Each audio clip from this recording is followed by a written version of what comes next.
the Roman Catholic Church in the west, and in the east the Orthodox Christians and the Islamic Turks and Arabs. Christian kings were To very block what was seen aware as an that Islamic incursion into Christian realms and to take back Jerusalem.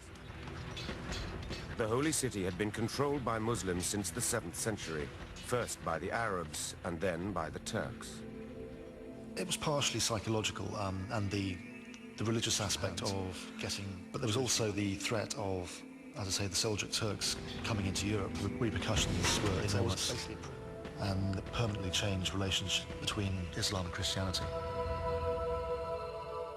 On the 27th of November, 1095, Pope Urban II summoned a council of clergy to Clermont in France. His speech was later unequivocal. Christians everywhere were to rise up against the Muslims. One account included the Courbers, now become knights. It was known as a Passagium Generale, which meant general passage, and that essentially meant anybody could go, whether they were professional or riffraff. And they knew if they went on the crusade, got to Jerusalem, that was it, their slate would be wiped clean. The Western Christians were united with their Byzantine brothers with their history of infighting soon lost ground.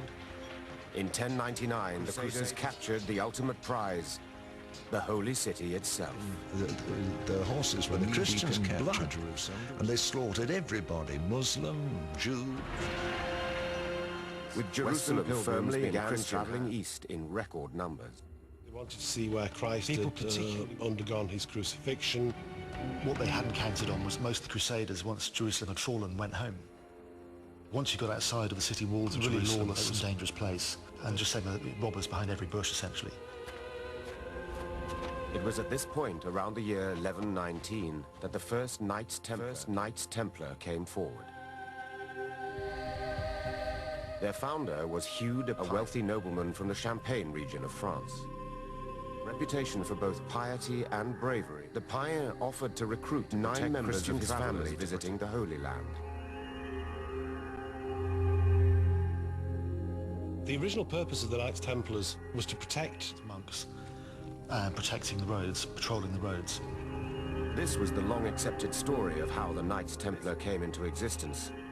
But today, that account is being questioned by scholars. Their founding was it was 70 years after it took place. In a position to protect very much in the Holy Land. A primary concern. In truth, what drew the Templars to the east? Precisely where to dig. Of all the mysteries that surround the Knights Templar, the land.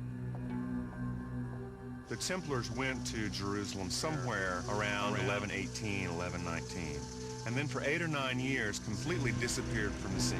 They were not heard from during this time. Presented themselves to King Baldwin II, the king of Jerusalem at the time, and they were given what we might call today 5-star accommodation on the southeastern platform of the Temple Mount. On what is thought to be the site of the biblical Temple of Solomon.